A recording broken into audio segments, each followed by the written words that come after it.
Ashley Lowe is in her 5th year of being a deaf and hard of hearing DHH specialist, and she is also an American Sign Language professor at the University of Pacific in Stockton, California, and a mother of 5. Currently, she is the first and only profoundly deaf educator in special education program in the Stockton Unified School District and in San Joaquin County. She teaches and maintains a caseload with students from the DHH Deaf and Hard of Hearing program. She currently works with 9th through 12th graders at Edison High School and has previously worked at Walton Special Center for the Severe and St. Mary's High School. Her passion in the field of education stems from her own experiences, having graduated from Stockton Unified as a fully mainstream special education student. Ashley is a 4th-generation Stocktonian and her children are 5th generation. Ashley is teaching for the same district she attended as a student. She has attended UC Davis and Gallaudet University and National University. She received her bachelor's, master's, and credential for teaching deaf and hard of hearing and autism. She is working toward her PhD in special education and an administration credential, even though she's already been told that she does not qualify to be a school administrator simply because she is deaf. She is determined to change the face of deaf education, especially in public school settings. Thank you so much for joining us today at Educators Not Robots, where we humanize the educational experience. If you like what you hear, please leave us a review on whatever podcast platform you are using. Positive reviews help us reach a wider audience and share this incredible story of everyday teachers. And now we introduce Ashley Lowe.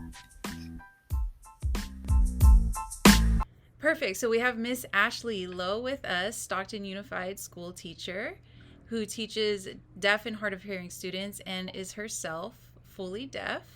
And we have her interpreter with us, Jennifer Larson, whose voice you will be hearing in the recording. And we're excited to have you. Welcome. All right. Thank you. Thank you. I'm so excited to be here too. So before we start with everything, you are originally here from Stockton, born and raised? Yes, 4th generation. So my kids are now the 5th generation. Excellent. And what school do you teach at? Right now I'm at Edison High School. And so we have Edison High School here. And let's talk about why you're a teacher. What made you become a teacher? What was your journey to this moment? Yes, of course. So really, there's a lot to unpack. So really, the reason I became a teacher, growing up, I was in special ed myself, specifically deaf and hard of hearing special day class. And looking back, I was the only able to stay on grade level. We had really the use of 2 languages at one time. My classmates, my peers, they weren't provided the same opportunities that I had. My whole family paid their way to learn sign language. When so many students at my time back then, and even my students now, their families don't have the finances or the privilege to pay to learn that language. So that right there was one of my motivating factors, that I'm tired of seeing this. And, another situation when I was in 7th grade, many of my classmates were being held back twice. They weren't able to attend their home school. So they weren't being taught how to stand up and how to advocate for themselves. They were never provided the opportunity to learn how to communicate with other hearing people. So, the phone, pencil and paper, because really, here's the problem. Many deaf students struggle with understanding printed English. Oh, that's interesting. Yes. So that is in deaf education, that's something that you see. And my experience growing up, I was one of the few privileged students. When I say privileged, I mean that I had support from my family, that they signed, that they used 2 languages, 2 cultures, you know, that I'm deaf. And they would say, don't allow that barrier to impact you from being able to succeed and achieve your goals. Because many students that I grew up with, they weren't provided that. So that was one of the many reasons why I became a teacher, because really my own experiences, I remember telling myself in 4th grade, like, if I'm a teacher, I would never do that. Oh, I would do this and this and this, and I'm going to show everybody and prove them wrong. So that's always been the fire inside of me. So yeah, there you go. That's one of the many reasons. I love it. I love it.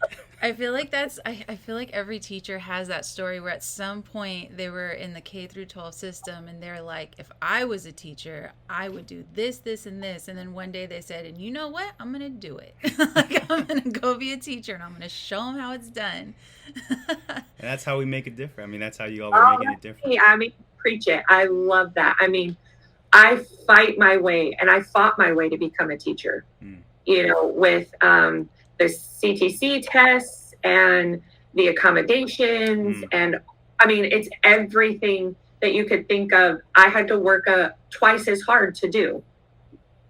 And I don't want to see that for my students and their future. I want them to become whatever career or profession they want. I don't want those barriers for them like I had to face. Did you have... I will do that. I'll be straight with you.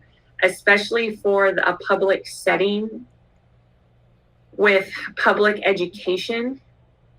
I mean, that's a whole other topic. That's the one I like to ask about. Is you feel like in Stockton's public education system, were there enough supports for, you know, deaf people, and how has it changed over time?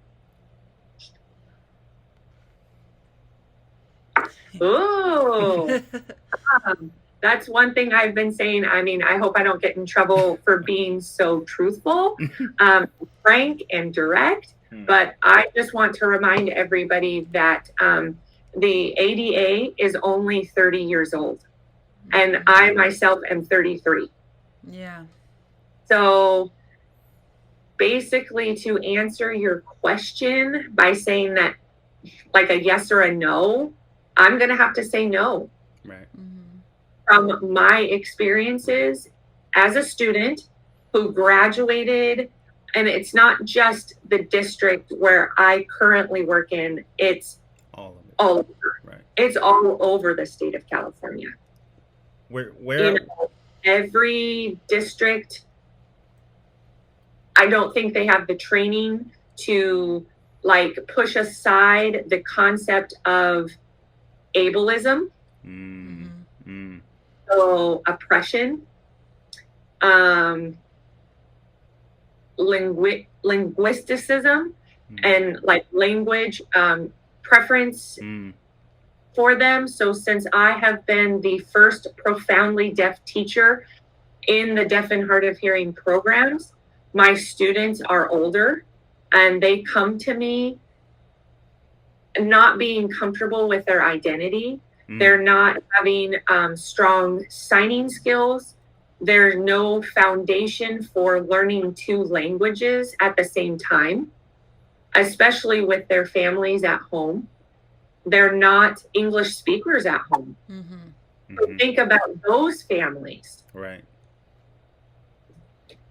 Because if we can help those families provide free sign language classes or home instructions one-on-one, like something that we're doing now, right, you will notice that the concept of bilingualism and really biculturalism, those 2 key things are what like our programs really need in order to improve.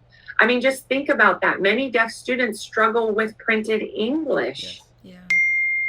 Yeah. Phonics, I mean, that's not a thing. We're not able to do that. I recognize that many general ed philosophies about learning a language are always through what? It's always through the auditory ability. And so if you understand like the science and the proof, it's not through the auditory stuff, it's the visual learning. And what I really wish that I had way back then, ASL curriculum. Yeah. With captions in printed English across the bottom, so that I would get the visualness of two languages, Right. and it would be, that comprehension would be included. Right. Because many people just focus on like speech as the primary focus. So that's, I mean, I don't want to say like too much without really hurting the image of the district. No. But at the same time, I mean, it's everywhere. Right. It's like the district is part of a bigger system that if they're not doing it correctly, but then who's modeling the correct way to do it for them too? And I think like even in every, exactly. Yeah. Exactly. I mean, exactly. And I think even in every interview I've done, there's always a little bit of like venting that we have with our districts. And I think what's important though is it's been brought up each time that teachers, we know that as much as we get angry at our district, they're part of a greater system that is doing the same thing. And if there's very few districts doing it differently, they're taking a risk, those districts. And so I think a lot of times the anger for some of us is like, man, how come our district won't take that risk? Well, we know why, because that comes with blowback. Yeah. So if not the district, where did you feel that you received the most support when you were in school? And then now, where do you feel that your students are getting the most support? Collaboration with so many deaf educators around the U.S. Wow. Blessed to go to Gallaudet University, Washington, D.C. Very, very shortly. From there, I was able to build my network. I'm always asking for help. What would you do? Because if you think about like the CDE, they don't have a curriculum.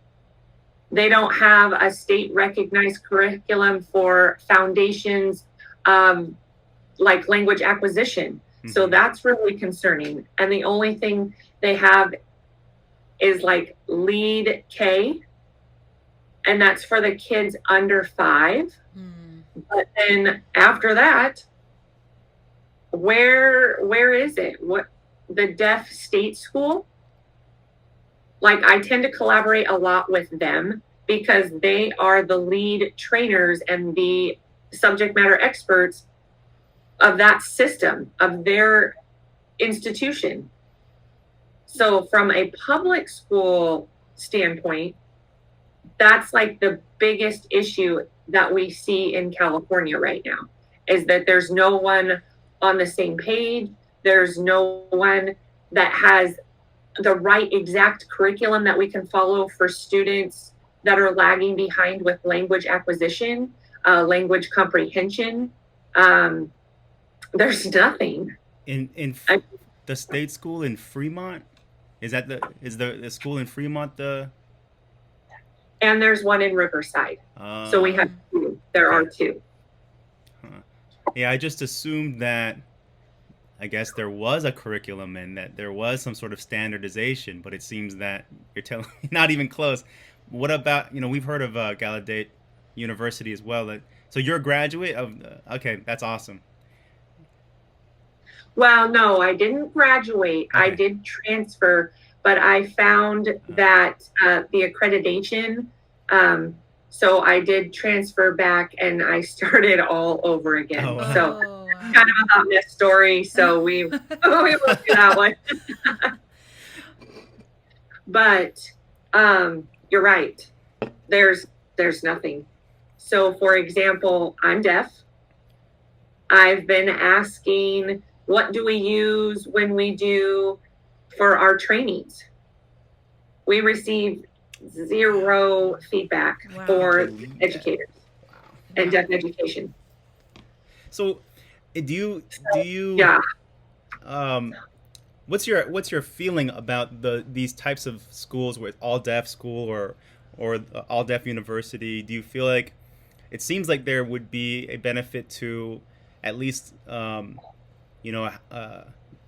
guess exposure and an emphasis on deaf culture, but what do you feel are the benefits and possibly the weaknesses of I guess doing a all deaf campus? Ooh, that is a good question. Again, every deaf person thinks differently, feels differently. For me and my perspective on that specific topic, you have to remember that I did grow up mainstream in the hearing culture. I was never really taught how to handle my identity, how to approach my identity. Yeah. I wasn't given the tools to handle when I'm faced with that situation as a deaf student. I bet. So yeah, I mean, it is nice and it is wonderful for the deaf state schools, for Gallaudet as a deaf university, because everyone signs. But again, that is that really how the real world works? You know, Yes. we live in a hearing culture, in a hearing world.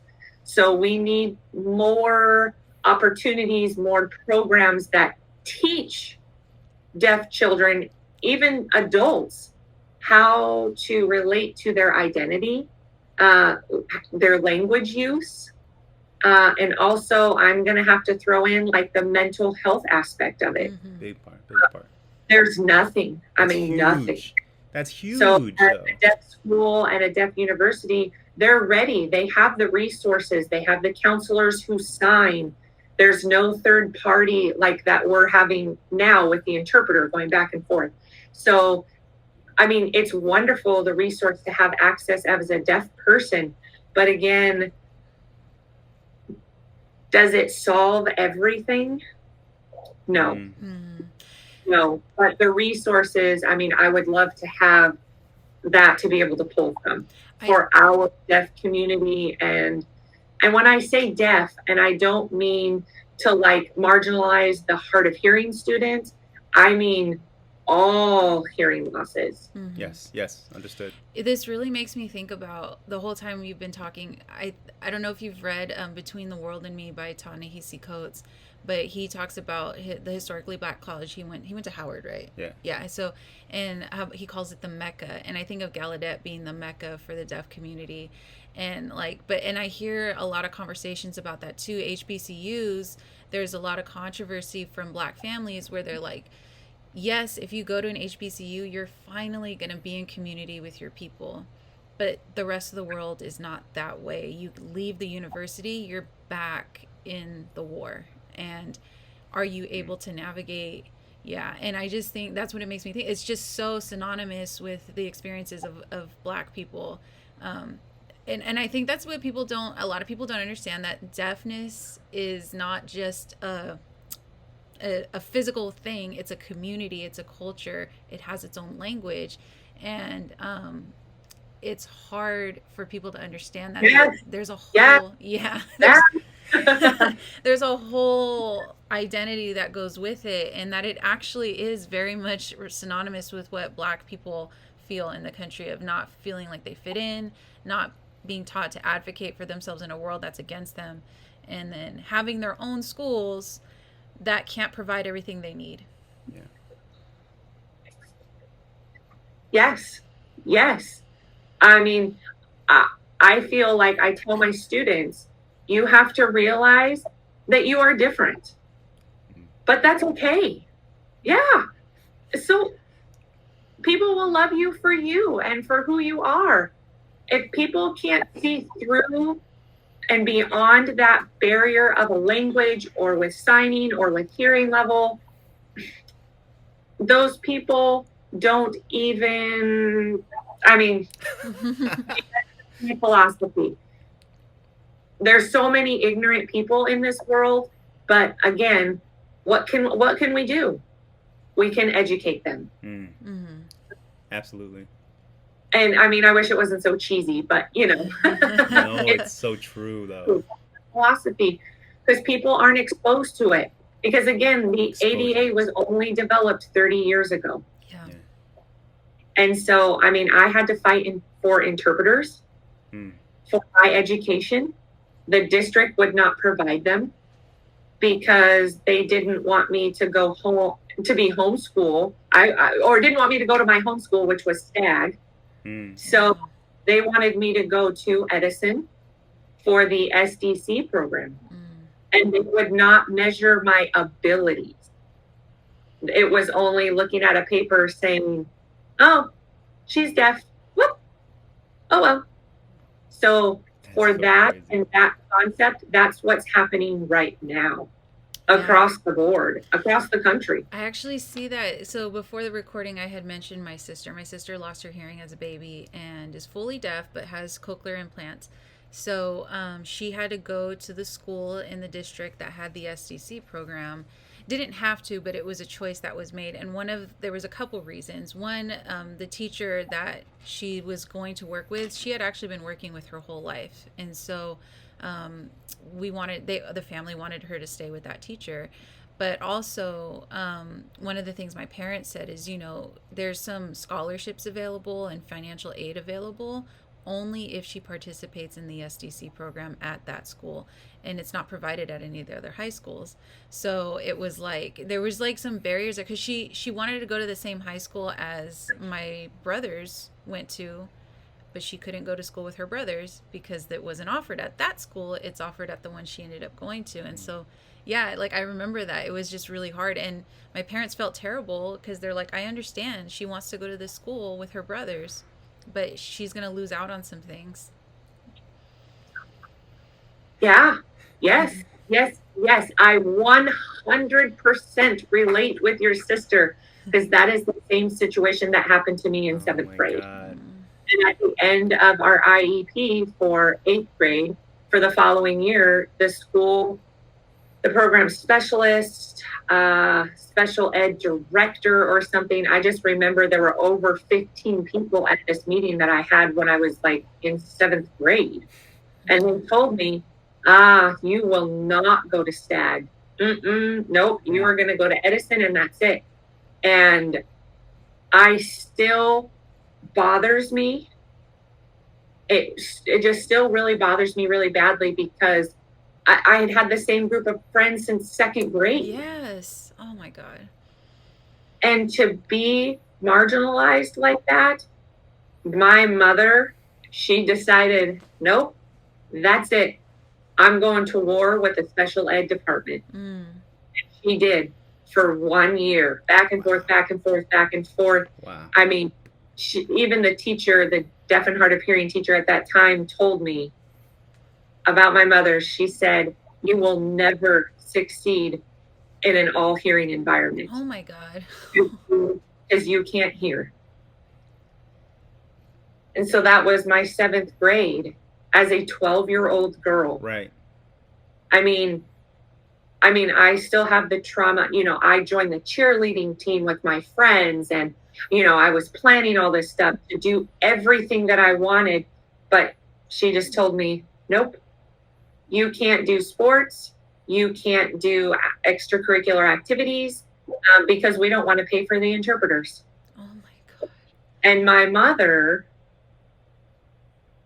who was a single mom. Wow. She worked so hard. She researched the laws all on her own. Now remember, wow. ADU is only 30 years old. Yeah. So she had to search all over for help. She was lucky that she found a nonprofit agency called NorCal, Center for Deaf and Hard of Hearing, and they provided IEP support. And because of them and my mother's tireless efforts of looking and researching, we won. Yeah. And I went to STAG, and I was on the cheerleading team. I was 2 years as the captain of the varsity team. I was on the swim team. I was involved with musical theater, leadership. I mean, AP honors classes. Mm-hmm.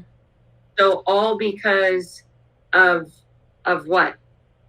Because they didn't want to pay for the interpreter. Oh my God. That is so. So that's my personal goal that I'm always trying to tell the parents. You are the one deciding what is best for your child. And many don't know that they have the rights to fight for their kids. And so that's where I just really feel, as a teacher and as a deaf person, that I have more than one identity when it comes to this situation. Especially for the deaf, hard and hearing community who has been so marginalized for, I mean, as long as we can remember. Because before ADA, they had two options for deaf students. They went to a deaf institution or they went to a mental institution. That was it. Oh my God. Wow. I do remember hearing those stories about deaf children being sent away to mental institutions and how horrifying that was, because these are fully capable human beings who just happen to not be able to hear and were put into these situations where they were considered mentally inadequate. Yeah. And to think, like, after all this time, like, okay, so we don't do that anymore, but we're still doing this to these children, to have an adult directly tell a child, you're never going to, this is the part that bothers me about that statement. You're never going to make it in an all-hearing school, but you live in an all-hearing world. So what are you trying to say? What are you trying to say? The implications, right? Yeah. Because. Yes.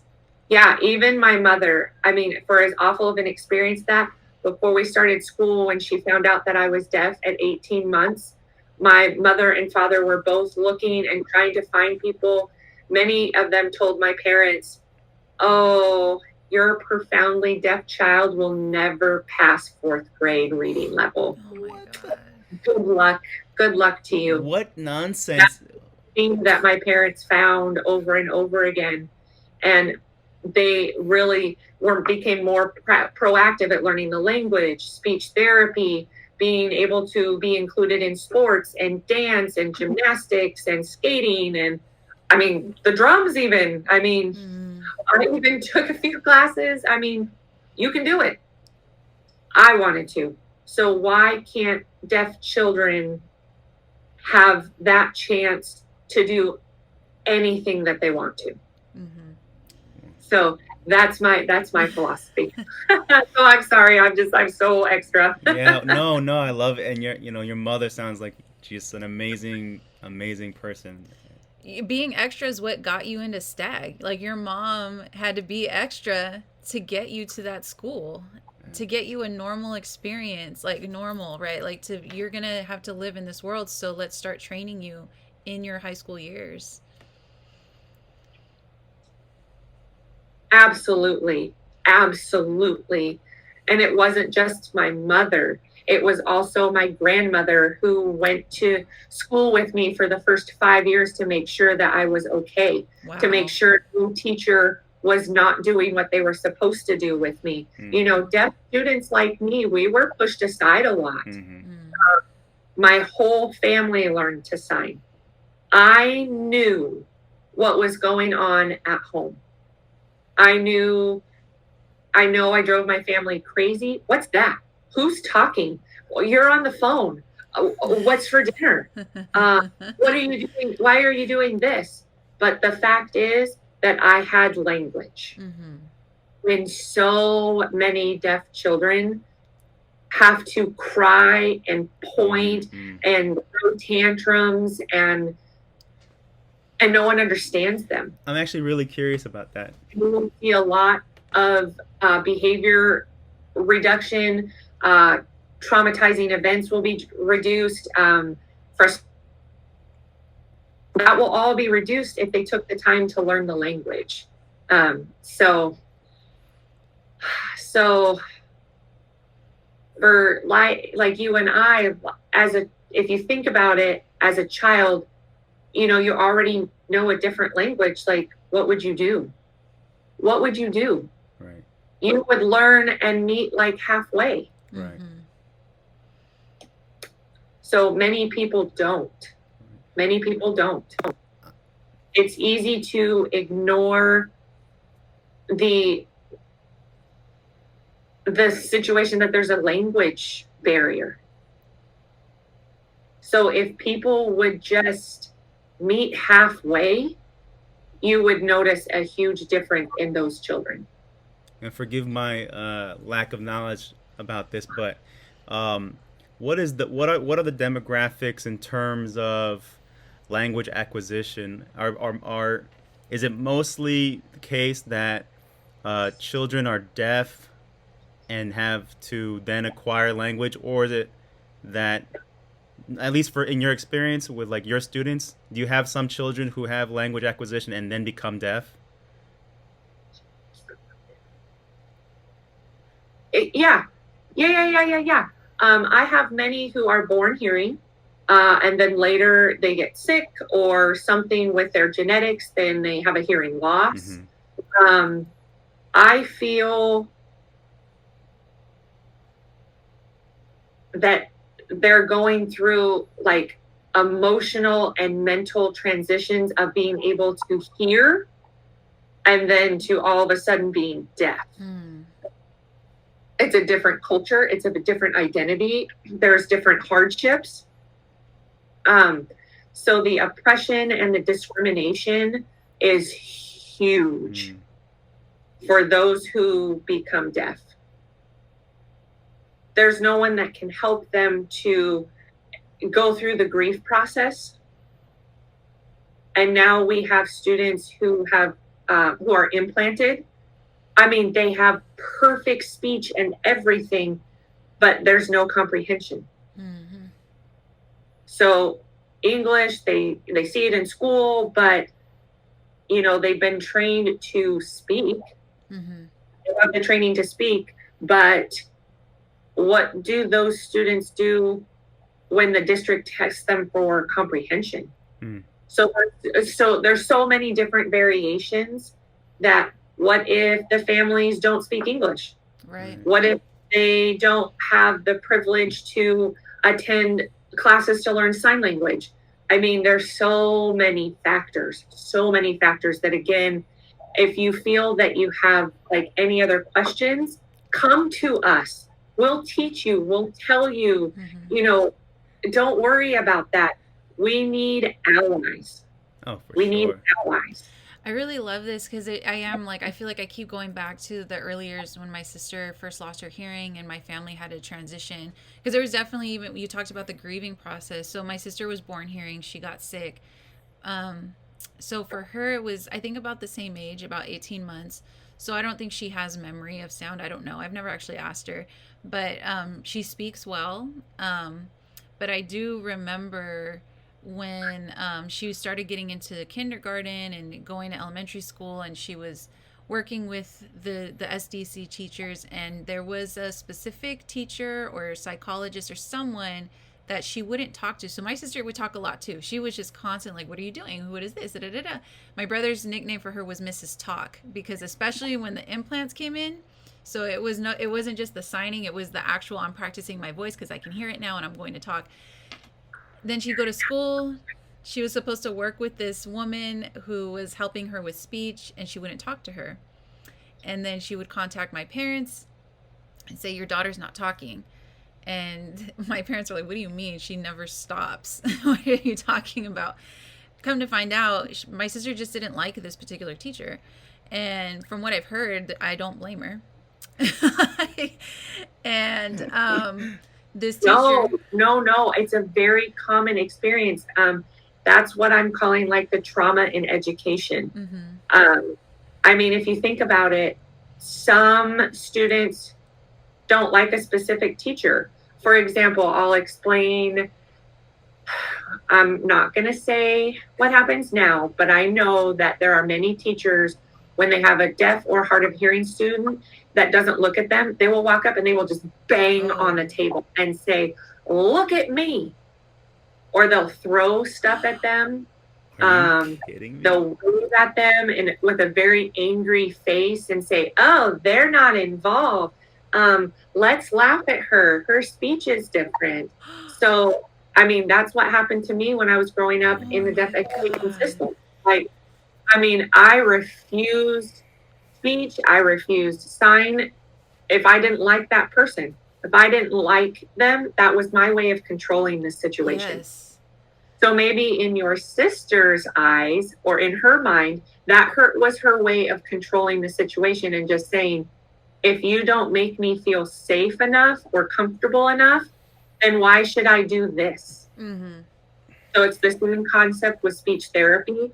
Many students, when they become older, they say, I'd like to stop this because I just kind of feel like, hey, why do I need to do this? It's embarrassing for the other classmates or for the people who can hear and they can hear their voice. That's traumatizing to the students themselves. Same concept with like the teachers. Any moment that there's a trauma happening, that's it. That's it. That's why I explain to people who work with deaf and hard of hearing students, like, don't get offended.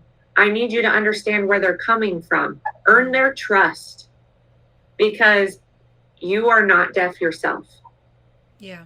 You're coming from a hearing mind to try and fix them rather than by helping them and saying, hey, this is something cool, or make them feel important. So that's one thing that many deaf students that grow up and become adults, that they will let you know that they didn't feel comfortable or they didn't feel safe. So that's a really big thing. And it sounds like it was really true with this teacher, because when I never met this woman, I was in college at the time, so I'd get these stories secondhand, but she sounded like a real B word to avoid cussing. So I didn't blame my sister for acting that way. But what really made my family upset is she went back to my parents and said, you need to stop teaching her sign language. And my parents at that point had come to terms with her learning sign language. And that teacher I had mentioned that grew up with my sister was the one when my parents went to her and said they want us to stop teaching her sign language, and she said, you will not stop teaching her sign language. And she kind of helped give my parents words like, here's how you respond to that. And ultimately it was finally somebody was able to come in and test my sister and verify, oh, she does speak. In fact, she speaks very well. My sister speaks so well that our cousins who are the same age as her didn't know she was deaf until they were in middle school. And I always love to tell that story because they grew up with her. One day, wow, she worked hard for that. Yeah, she worked hard for that. She when I found out because my aunt told me, one day I was talking to the kids and I said something about, oh, Isabel's come a long way, and then they were like, what do you mean she's come a long way? What happened to her? And then because she's deaf. Isabel's deaf? And Yeah, they're I like, didn't yeah. When did she become deaf? She's been deaf since she was a baby. And they were, what? Wait, but she talks to us. And then they couldn't get it. They didn't understand. My sister's also got thick, curly, black hair, so you can't see the implants at all. And they were completely astounded. So thinking about that teacher who's like, she's not learning to speak, you need to stop. It was like, she speaks so well that people don't even know that. This teacher was so awesome that she... Yes, I mean, that's very, very common. That's why a lot of people think that sign language, you should stop for this, don't speak. And that's not true because... Here we go. We're going to go back again. So for before the ADA, Deaf education was not based on signing. It was based on oralism and oral education. So sign language was, if you used sign language way back then, you were punished. Oh my gosh. You were punished. You would be spanked on your hands. That's crazy. Everything they could do to make you not use your hands. Wow. So That's crazy.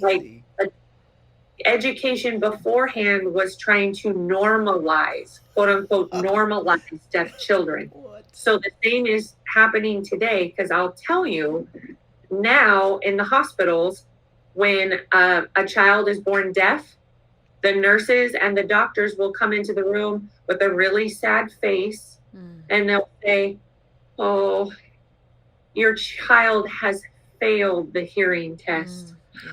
Oh, so think about that.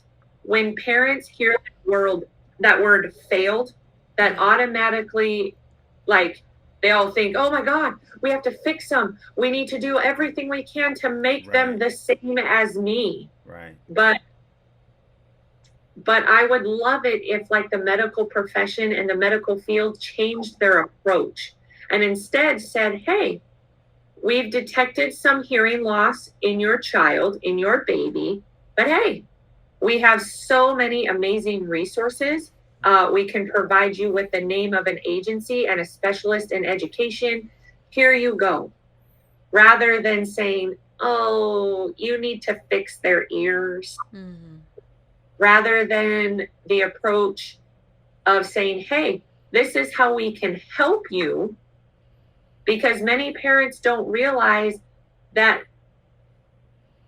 birth to 3, that there is a birth to 3 program for the babies that actually works with the babies and develops like an IFSP, which means an individualized family services plan.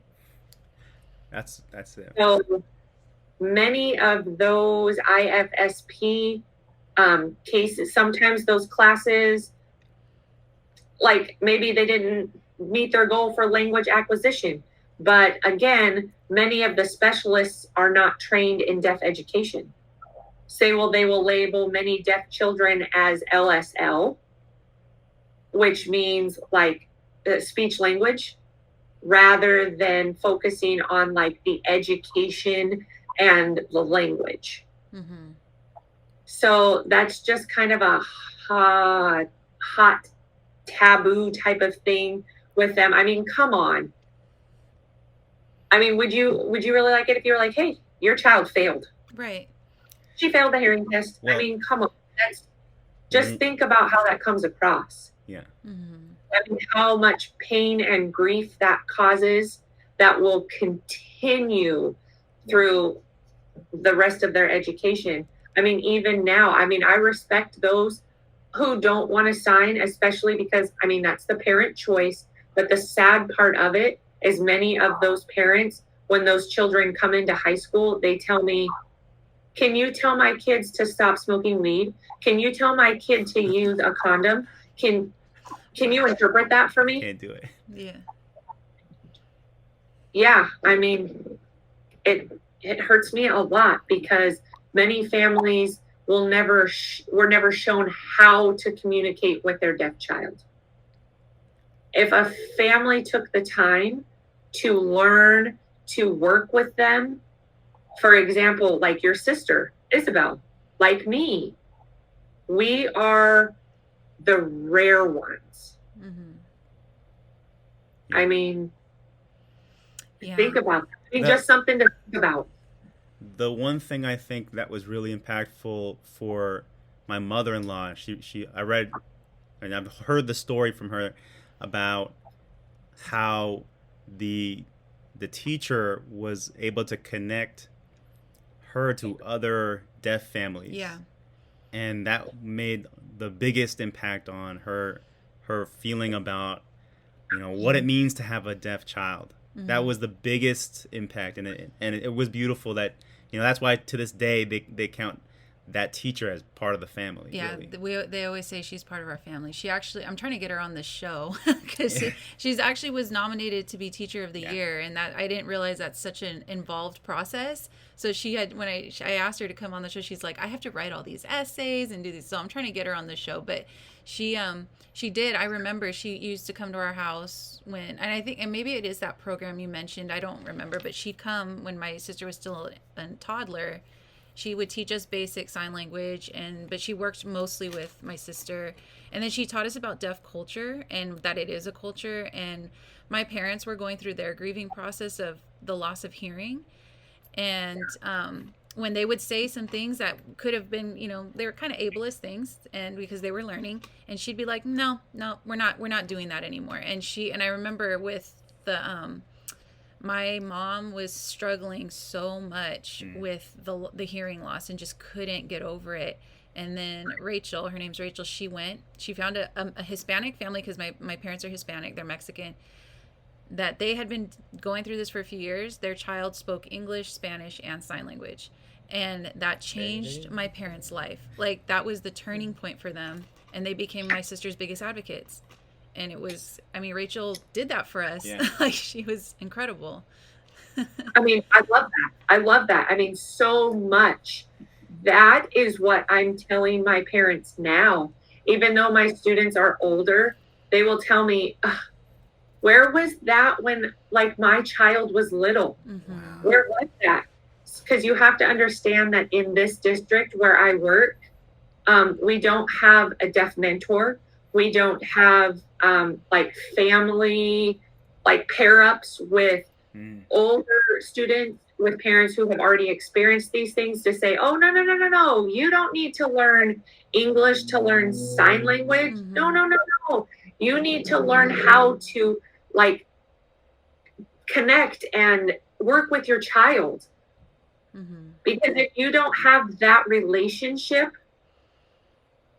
many of those deaf children, when they grow up, they'll become resentful.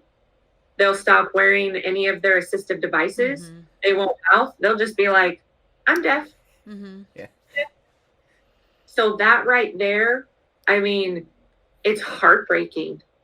We don't even have a mental health resource for deaf students. We don't have a mentor program. We don't have an ASL specialist. That's crazy.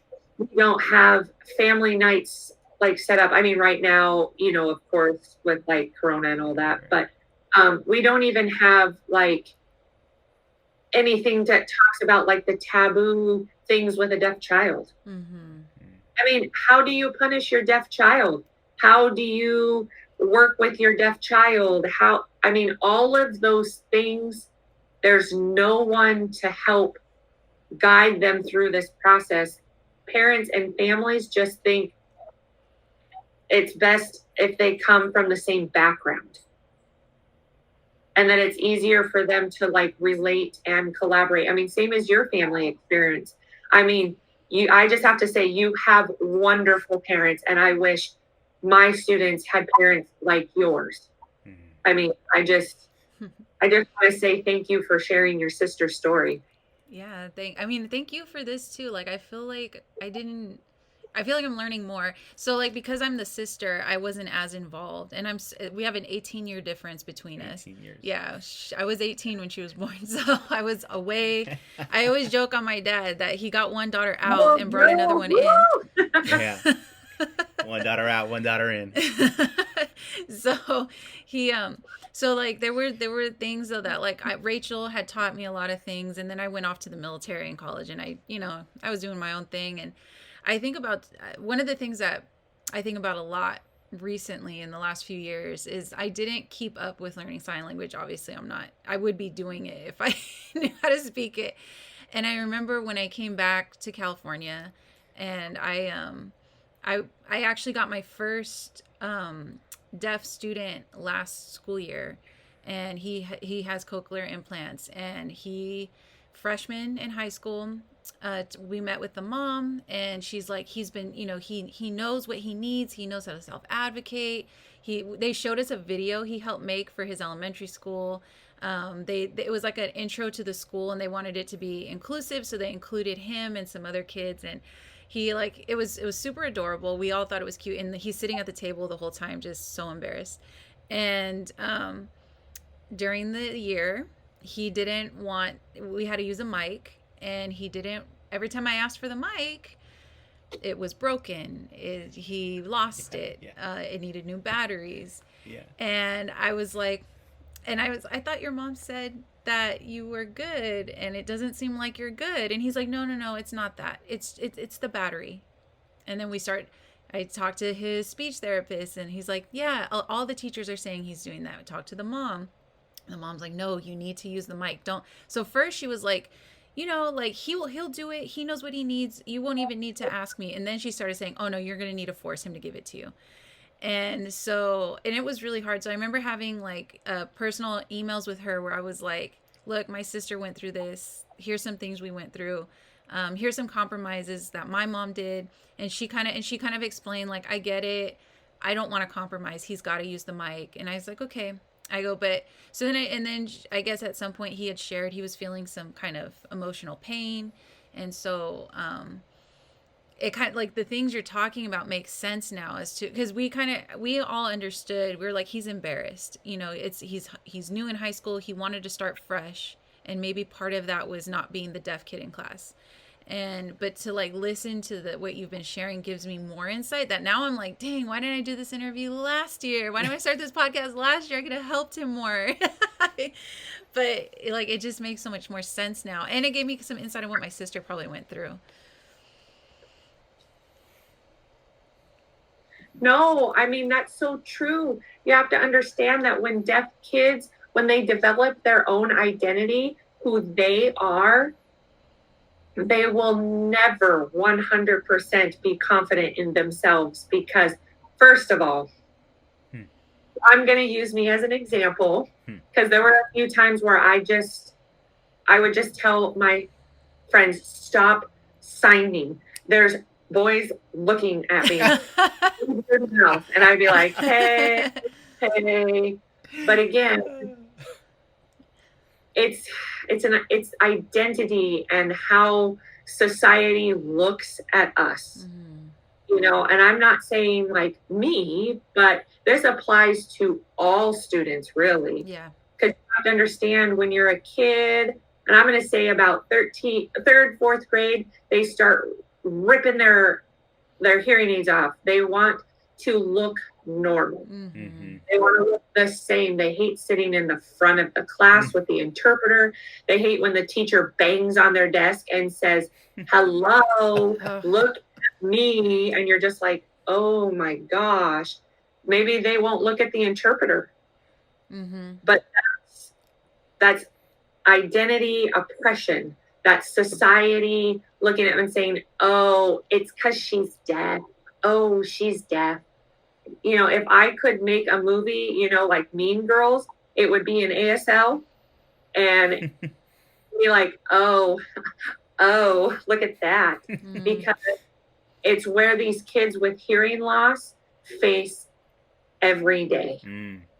They want to please people around them and they want to make it easier for people around them.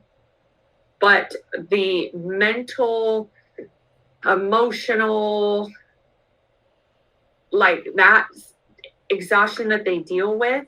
I mean, a 7-year-old sitting in class, they want to be able to talk with the other hearing kids and they'll be like, you look like a monster. They're like, okay, well, I'm just gonna go off. Where are the tools that they're provided to face that situation? Right. Many of those students have to figure out on their own. Wow. I mean, I'll tell you something right now. I mean, I've never really shared this, but growing up, I was embarrassed to be deaf. I was embarrassed to be around other deaf people because of their language and education abilities. And I would be like, ugh. So that whole look, I didn't analyze myself until I was about 22 years old and realized what I'm doing was wrong. I was ignorant. I was elite. I was privileged. So, and I would have never said that until today, because I have learned how to unpack myself. Yeah. As a white person, I was able to have access to English and ASL. My family had resources for me. They had jobs where they were flexible so that they could drive me to speech therapy, dance, to whatever I needed. Now think about all of those students with like huge limitations. Their family and parents are working 3 or 4 different jobs. You have siblings. You have so many of these families.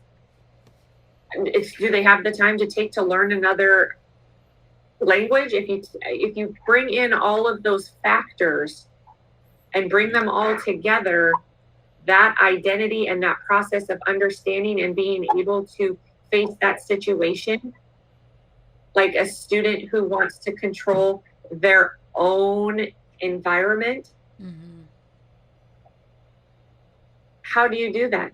You just ignore them and you just say, this is what I'm going to do. So there's a lot of content to unpack, just that whole topic. There's no name for it. There's no name for what goes on. So that's why I just called it like the taboo of deaf education. Yeah. I feel like I can kind of relate to the aspect of feeling embarrassed about where you come from or your culture, because my parents are both immigrants from the Philippines, and I remember growing up, they never taught me to speak the Filipino language, and it was like, we want you to be American. We want you to sound like you're from America, so we're not going to teach you that. I mean, they don't say that, but I know why they did it, and it's very common. It's very common for immigrant people to do that with their children, and I kind of grew up feeling apart from that, and also just learning like, well, it's better to be like everyone else here and not associate with being an immigrant so much. Yeah, so I'm with you. I'm completely, it's hard. It's so hard.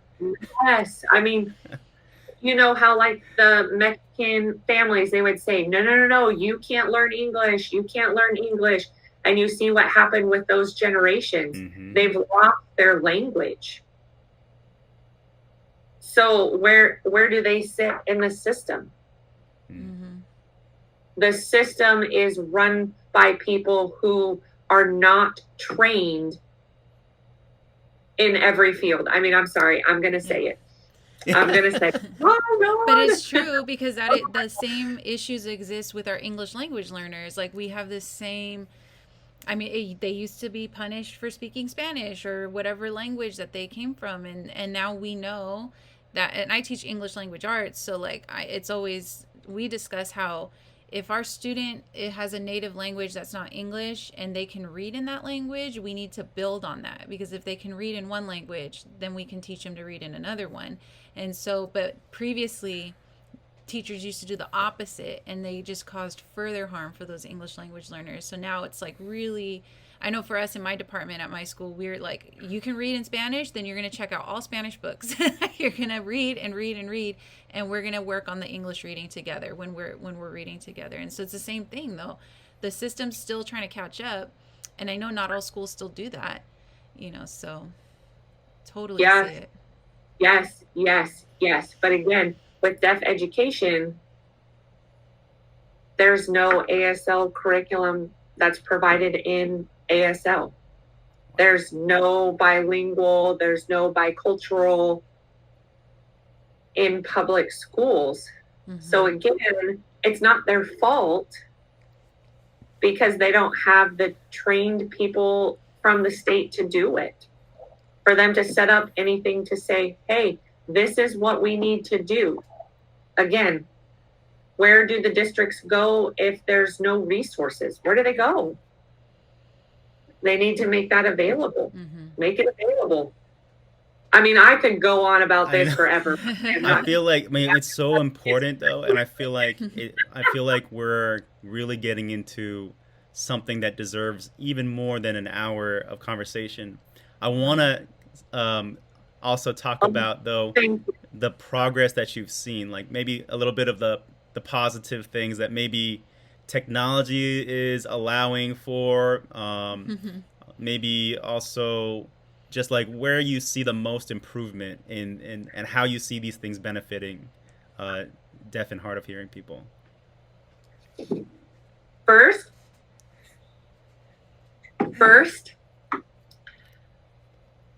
I'm a teacher for the district. Absolutely, yes.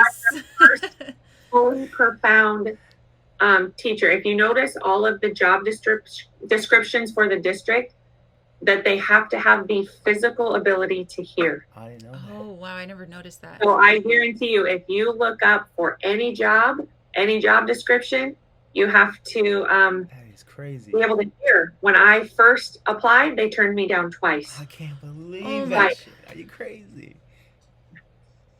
Yes, because I would have had to have an interpreter. I mean, whatever. So I just want to say thank you for this, to say thank you for this district for hiring me. Thank you for hiring me. But what happened was, I just feel like, yeah, things are improving. Things are improving. Technology now, the students last year, I spent most of the year teaching them how to use their Chromebook. My deaf-blind student never once used technology in his life. Oh my gosh. He was placed in the mod severe category before he was placed in the deaf and hard of hearing program. And now technology, yes, that has improved, but like, is it really deaf friendly? No. No. No. So what I do in my classroom is I have to like blow up like my whole Zoom class so that I can see all of them and that they can see everybody. And at the same time, I have to stop and I have to pause and I have to double check and I have to sign it differently. I have to, because like right now I'm not really doing ASL. I'm doing more of PSE, which is like English on my mouth, but signing from like an ASL standpoint. Deaf education with technology is improving. It's more visual with signing. I mean, I've started a new thing with my students. Instead of doing verbal assignments, when the students read something, they have to sign it to themselves and take notes. Because again, remember, not many of them have the skills to read and write English. So if we don't practice the different ways and the different approaches to make sure that ASL is included first, and then teaching them how to transition it to English, it's the same concept with you and your students, with the reading in Spanish and understanding everything first, and then reading in English. Deaf education is similar. I really, really wished that we had more materials in ASL where we could measure the true aptitude of a deaf student, not based on English. Right. No way. Based on their comprehension, how to understand it while using sign language. I mean, really, that's not happening in this district. That's one thing I do wish we had, was the use of like bilingual approaches and bicultural approaches. One day, maybe that's, I just need to develop my, forget about it. I hope that, I mean, to answer your question, yes, I think it hasn't. What about, to be truthful, I'm a little bit nervous about going back with I know, in-person how are you going to do math, that? Mm-hmm. I mean, Yep. you know what I'm saying? You know, if I'm mad, I'd be like, hey, hey, hey. Mm-hmm. I mean, they need to see my face. So right now, we're just researching what masks that I think would be best. Shield. I may just buy them myself. Either they're the clear mask or they're a shield. Yeah. You know, like the state of California has kind of excused deaf people from wearing a mask. So basically, to me, you're sending deaf people to their graves because they're not going to wear a mask, and we'll be like, oh! Oh, I'm sorry, I didn't mean to say that. But small things like are disappearing. So technology, yes, it's great. It's improved. I mean, we can call each other like this. Mm-hmm. We can do this without being in person. Yeah. I can record my lessons and send them to my students if they are having technology struggles. They can't get into class. They can look at their phones and say, oh, wow, yeah. So that's what I'm thankful for technology. Like I use it in the classroom, but again, there's no ASL curriculum. Right. What about your membership in organizations, other educators that are, you said that you have support from other educators around the country. What are these organizations? I mean, shout out to those organizations if you would. We have CalEd, which is really focused on deaf education. We use that. That's really the only one. I'm involved with like local unions, you know, the CTA, Stockton Teachers Association, but do they really provide support for deaf education and resources? No, they don't. But the only right now, the membership that I'm involved with for California is CalEd. Okay. If you want more information, you could contact Clerk. The center that is provided by Gallaudet University. There's resources and stuff like that, but it's a little bit tough because that's in DC. Right. So it's a different state. Mm-hmm. So that's not really all I can.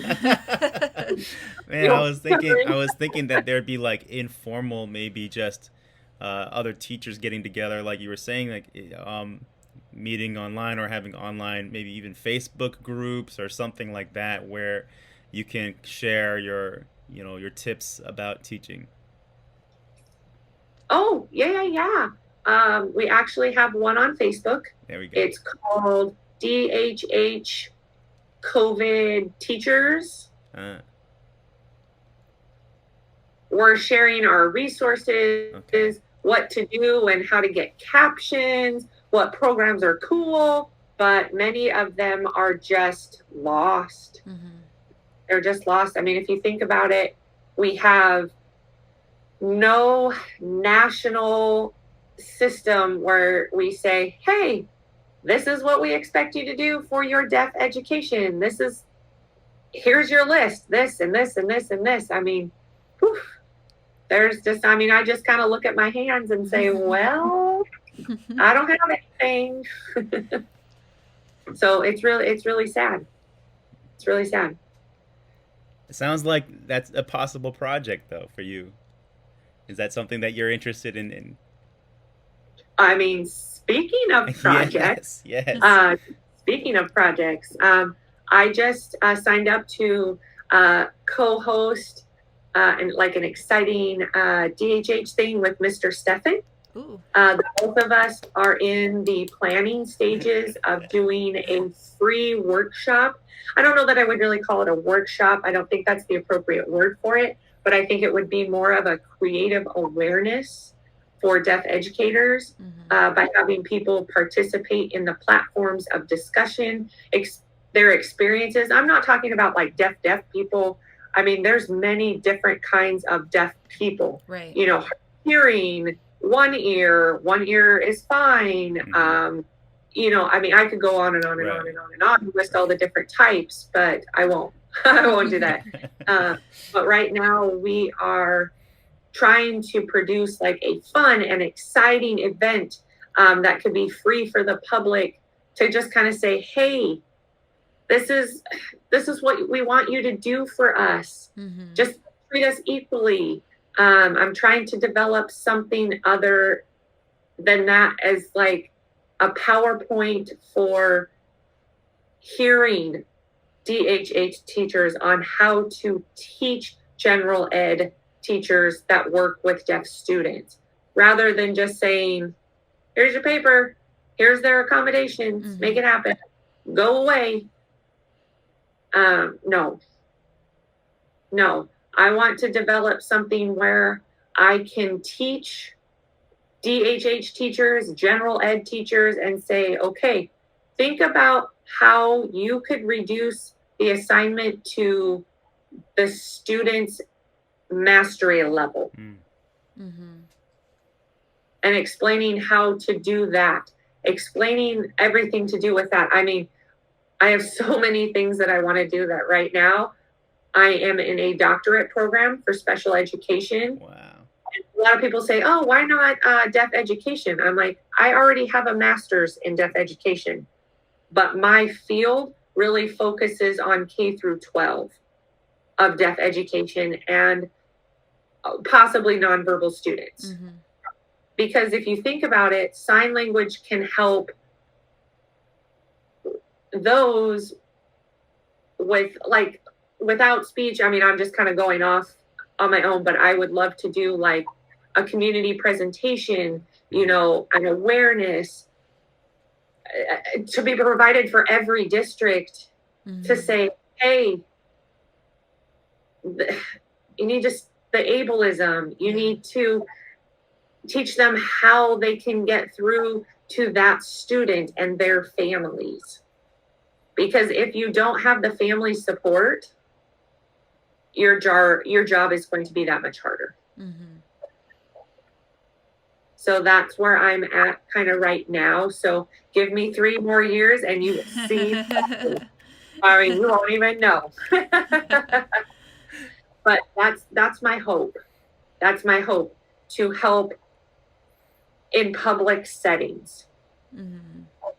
which means public education. Yes. Yeah.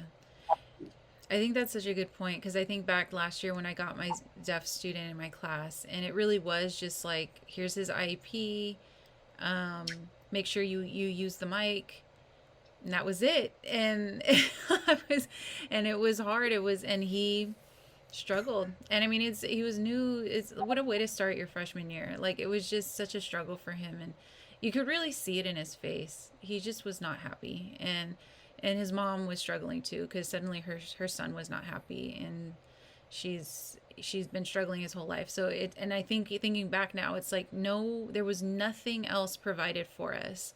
And the other thing they said is, when you do videos, make sure there's closed captions. And that's actually, for the last year, I started realizing I should have always been closed captioning my videos, first of all.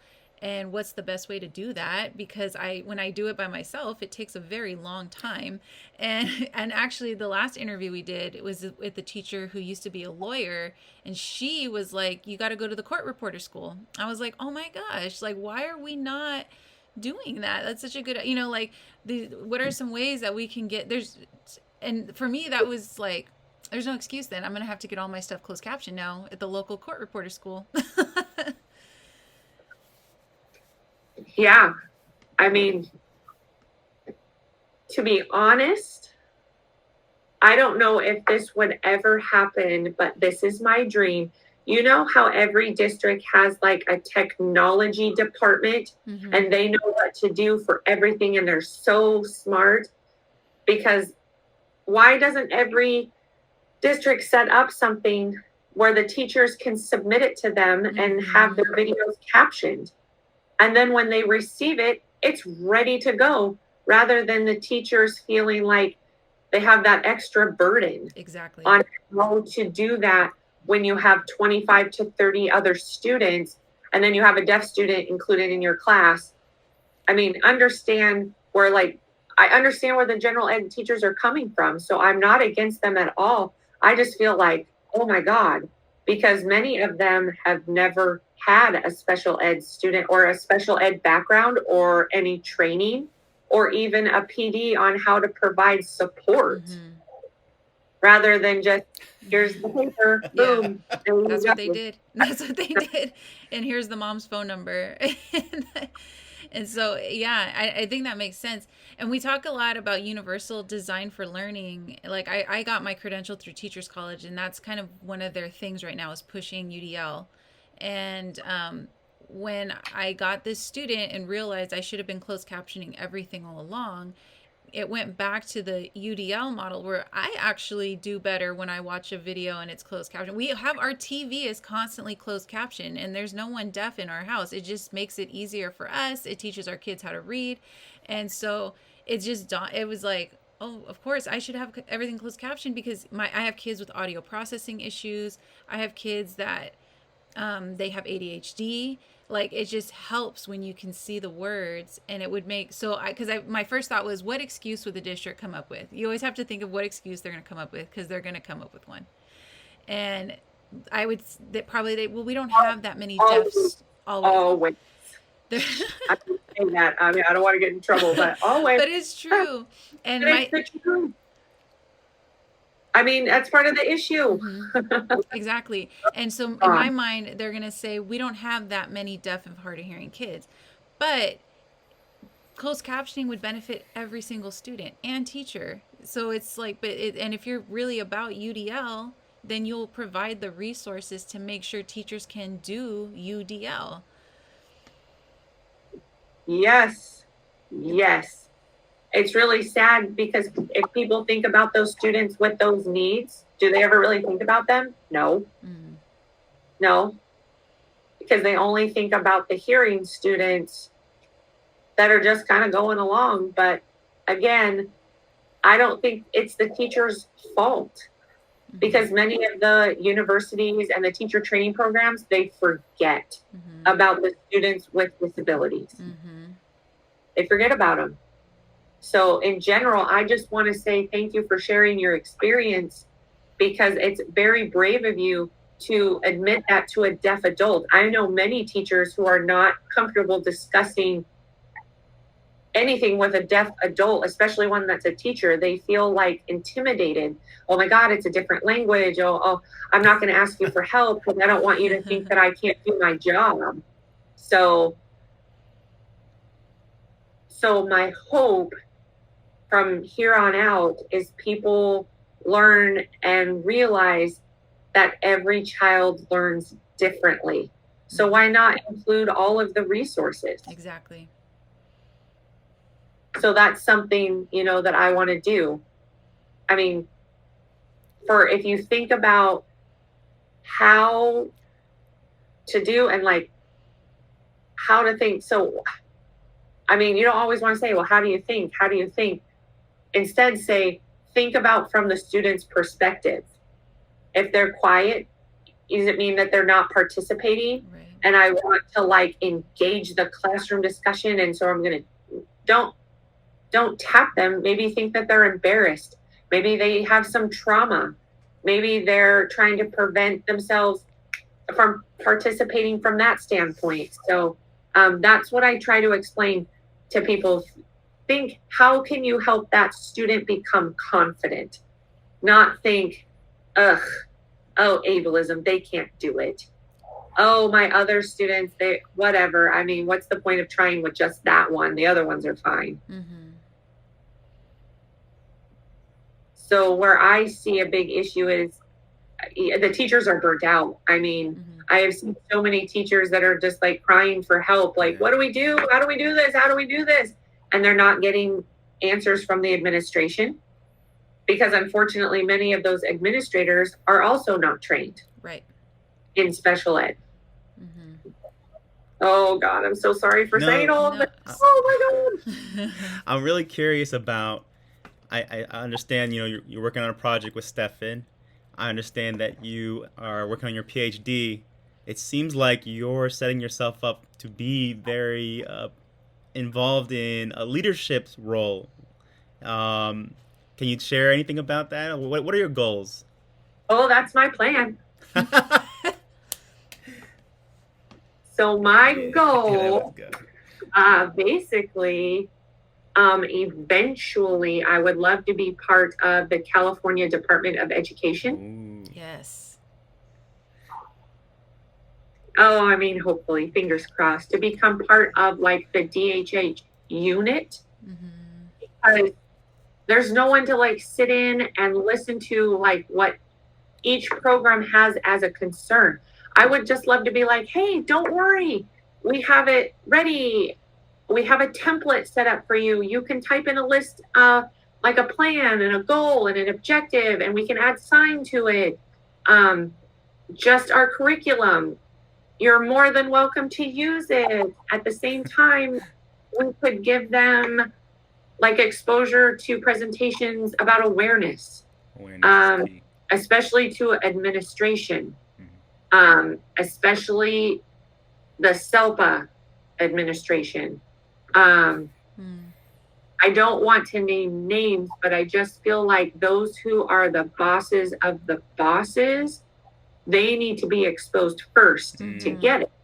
And once they get it and they say, oh, we've been lacking these resources, we need to do this.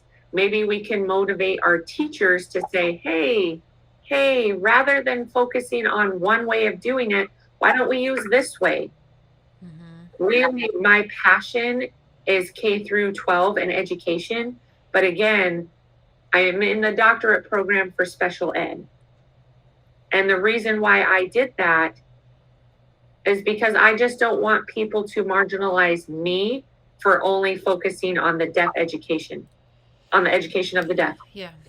So I wanted to do all of it to prove that and say, I'm just not focusing on one that's like me. Really, what I want to do is at this point, I mean, I don't know. But I think a leadership role, and maybe with the California Department of Education, I think that's one of my faraway goals. Because I've been recently told that I can't become an admin because I'm not hearing. Is that actually legally allowed? That sounds like discrimination. That sounds like straight up discrimination. That's crazy. So if you look at all of the Edison jobs, look at them. It says you must be hearing, you must verbalize, you must use your own eyes to be able to do your work. So if you look at their description and like the physical section of it, it's interesting. But if you look at like every district, they have like a no discrimination clause. So that is incredible. Really. So that's one of my, you about pissed me off right now, and I'm going to prove you wrong. I'm going to walking in with my like high heels, and I'm going to get my team, and I'm going to have my assistant, my two interpreters. I'm going to have my note taker, and I'm going to say, this is my personal thing. Here you go. Thank you for telling me that I couldn't. You needed me to fight for it. So rather than being sad or crying about it, which I did for about 2 minutes, and then I reminded myself, no way. Nope, it is not going to happen. So I'm hoping that within the 10 years, you'll see me up there. So that is the same message that I want for my students and for them to know. If someone tells you no, you don't take that for an answer. Raise the bar. Raise the bar and prove them wrong. And that's how you open doors. You're already, I'm sure, a huge role model for all your children, and I can't wait till you're a role model for all teachers. And I really think that you're just doing an amazing work. So intelligent, so courageous. Very, very, very proud to be here talking to you today. It's been a pleasure. We're about an hour and a half in. Nice. But yeah, we really hope that we keep in touch, that we are able to do this again. and that you let us know if there's anything we can do to be a support, and just to be an advocate for anything that you're working on, because I think you're doing beautiful work. Yeah, we want to help that. Oh, I will. I just got a tip from another person who actually, Mr. Stefan. Yeah. I love his work. I love his curriculum, and I think he's amazing. He did give me something that really made me think. He said, "You're deaf yourself. You grew up in the public setting. So why don't you start your own social media page on deaf education?" Yes. So starting that soon. So I'll keep you posted on that. That's definitely, no, I was thinking this earlier.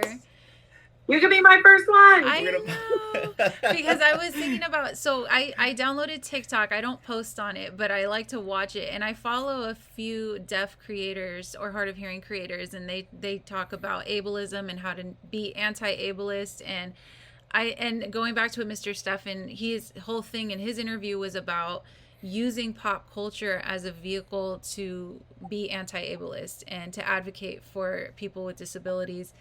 And this is exactly it. First of all, he's doing what he talked about. This is it. Uplifting an advocate of the community.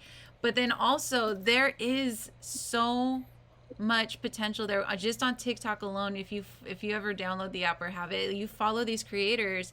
They have thousands, 1.6, 16.5 million, and it's just people want to learn. And these creators are creating some really important information. So yeah, you can definitely, you're going to be up there. You're going to be getting some followers. I think so. Yeah. Thank you so much. I just need to figure out how to start it, because that's my issue. I have so much. Oh my God, yeah. Back, but I'm not sure where to start. I feel like Edison, oh my God, Yeah. oh my God. Or Albert Einstein, I apologize, wrong name. But most importantly, the navigating through that. So you guys convinced me. I'm done. Yeah, you got to do it. Representation. You got to represent. We have each other's phone numbers now too, so we can just help each other out and talk. Let's be in touch. Creators talk. Yeah. I can't wait to meet you for real in person too. One day. Yes, definitely. Tell Stefan to come over or something. I know. For sure. They'll figure it out. So I just want to say thank you. Thank you so much for even giving me a platform to do this. Because really, deaf education, deaf people, deaf children, it includes all people with hearing loss. They have been so marginalized so as far as we can remember. Mm-hmm. So again, you can always sell that concept of ADA, that it's only 30 years old. Mm-hmm. That's it. So just, think about that and how much evidence and how much research we have from that. It's really not a lot. That's why you're so inspiring, because you're a pioneer in this movement. And I really believe that you're making a huge difference. Yeah. Oh, thank you. I'm not used to having people tell me that, because people always they don't use someone with that experience as a specialist. I'm the first step teacher. Hey, come on. Maybe you should have asked, how are you able to learn 2 different languages at the same time? I just don't know what to say. Maybe it's autism, part of the system in that way. So if you look at the word autism, ableism, linguisticism, and of course, discrimination, oppression, and all of that, that's its own little category. But if you check out those 3, you will realize there's a lack of bicultural and bilingual approaches and theories for those students in the public setting. Because you have to understand that the state schools for the deaf, I would never talk down on them. They already have a history established, a beautiful design of everything that they do. But what about the rest of the deaf students that are in a public school? Right. Where is their rights? Because if you really think about it, it's a basic human right to be able to have access to language. Yes. Exactly. Yes. Yeah. Mm-hmm. So anyway, sell it. You guys got it. I've definitely got it. Like, I feel like we've been slowly getting some listeners here, but I feel like this episode, I've got to push this one. I gotta do some. We're definitely gonna get it captioned. That's for sure. Yeah, I did contact some court reporter schools this week, so I'm hoping to get some people transcribing my podcast now. So, but thank you so much. Thank you. No, you guys are champ.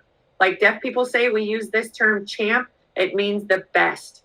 So understand sign. There's not really a true interpretation of champ. So we just say, champ, you're the best. Oh, thank you.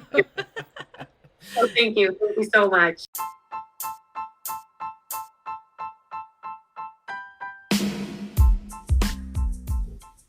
Thank you so much for listening to Educators Not Robots. We hope you enjoyed today's episode.